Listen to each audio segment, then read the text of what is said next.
আমাদের এই ছাত্র গণ-অভ্যুত্থানের 15 বছর ধরে যিনি আমাদের সঙ্গে থেকে আমাদেরকে নেতৃত্ব দিয়ে আমাদের লক্ষ্যে পৌঁছে দিয়েছেন, আমাদের সেই তরুণ নেতা যার উপরে ভরসা করে আজকে বাংলাদেশের 18 কোটি মানুষ চেয়ে আছে, আমাদের ভারপ্রাপ্ত চেয়ারম্যান জনাব তারেক রহমান মঞ্চে উপবিষ্ট আছেন। ছাত্র আন্দোলনের সোনালী অতীত যাদেরকে তারা সবাই বলে, অর্থাৎ যারা সফলভাবে অভ্যুত্থান করেছে বিভিন্ন সময়ে সেই সমস্ত সৈনিকেরা, আজকে এই সমাবেশে উপস্থিত লক্ষ ছাত্র ভাই ও বোনরা, আসসালামু আলাইকুম। নতুন একটা সূর্য উঠেছে। এই সূর্য আলোকিত করবে আমাদের সকলকে। এই সূর্য একটা নতুন দিগন্তের সূচনা করেছে, নতুন স্বপ্ন দেখাতে শুরু করেছে। প্রিয় ছাত্র ভাই বোনেরা, আমাদের সামনে একটা নতুন সুযোগ উপস্থিত হয়েছে আমাদের এই বাংলাদেশকে আবার নতুন করে তৈরি করা। আমাদের ছাত্র ভাইরা তারা অনেক রক্ত দিয়েছে, অনেক নির্যাতন সহ্য করেছে, বারবার কারাগারে গেছে। আমার মনে হয় আমার এমন একজন ছাত্র ভাই নেই যে যারা কারাগারে যায়নি, নির্যাতন সহ্য করে। আজকে সেই টেকনাফ থেকে তেতুলিয়া পর্যন্ত সমস্ত এলাকার ছাত্র ভাইরা আজকে এখানে সমবেত হয়েছে। এটা একটা অত্যন্ত আনন্দের দিন, আমরা একই সঙ্গে আমাদের কষ্টের দিন।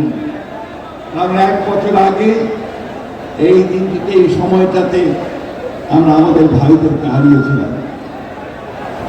আমি গত পরশু, তার আগের দিন মনে নেই, আশুলিয়াতে গিয়েছিলাম।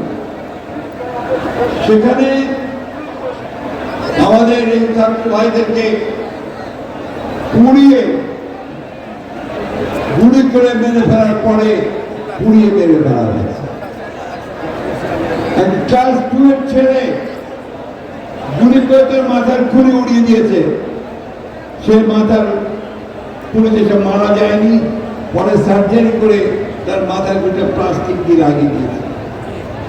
এরকম অসংখ্য অসংখ্য ঘটনা আমাদের রংপুরের সাহেব, চট্টগ্রামের ওয়াসিম থেকে শুরু করে শত শত হাজার ছাত্ররা প্রাণ দিয়েছে। 1 দিন নয়, 2 দিন নয়, দীর্ঘদিন ধরে। শুধু 36 দিন নয়, তারও আগে 15 বছর ধরে আমাদের ছাত্র জনতা, শ্রমিকেরা তারা প্রাণ দিয়েছে। এই যে প্রাণ দেওয়া, এই যে বিসর্জন দেওয়া, আত্মত্যাগ করা, লক্ষ্যটা একটাই, সেটা হচ্ছে আমরা একটা সুন্দর আবাসভূমি চাই। আমাদের ছাত্ররা কি চায়? তারা পাস করে চাকরি পাবে, তারা পাস করে নিজেদের প্রতিষ্ঠিত করবে, বাবা মায়ের কষ্ট দুঃখ লাঘব করবে, এই জিনিসটাই চায়। তারা বাংলাদেশের নতুন নতুন কলকারখানা দেখতে চায়, তারা বাংলাদেশে নতুন কর্মসংস্থান সৃষ্টি করা দেখতে চায়, তারা এখানে ন্যায় বিচার দেখতে চায়, এবং একই সঙ্গে তারা দেখতে চায় যেখানে ভালো মানুষেরা দেশ শাসন করুক, একটা সুশাসন চায়। প্রিয় বন্ধুরা, তোমাদেরকে বন্ধু বলছি এই জন্যে যে আজকে আমাদের বয়স অনেক হয়েছে, তারপরেও তোমাদেরকে বন্ধু বলার জন্য তোমাদের সঙ্গেই আমরা সব সময় কাজ করেছি, কাজ করব। তোমাদেরকে বন্ধু হতে আমরা গর্ববোধ করি। আজকে বাংলাদেশে একটা 1 বছরের আমি এখানে বললাম যে একটা নতুন সম্ভাবনা সৃষ্টি হয়েছে। অনেক সমস্যা আছে আমাদের, আপনারা জানেন খুব ভালো করে, সবাই জানেন আপনারা যে আমরা বাংলাদেশের সমস্যাগুলোকে চিহ্নিত করে আমাদের নেত্রী দেশনেত্রী বেগম খালেদা জিয়া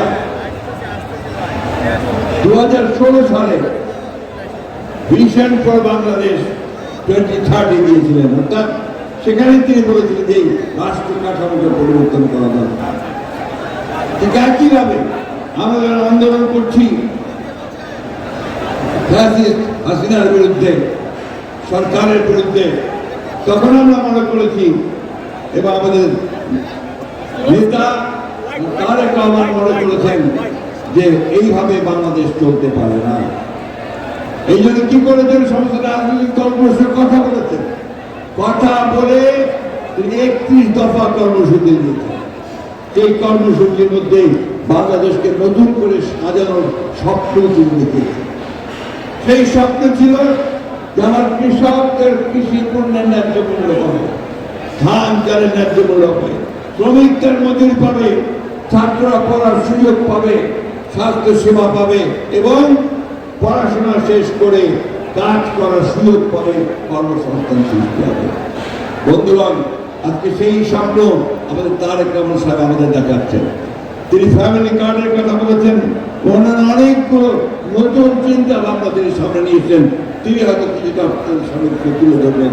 আমি শুধু এইটুকু বলতে চাই, প্রিয় বন্ধুরা, আজকে আমাদেরকে ঐক্যবদ্ধ থাকতে হবে।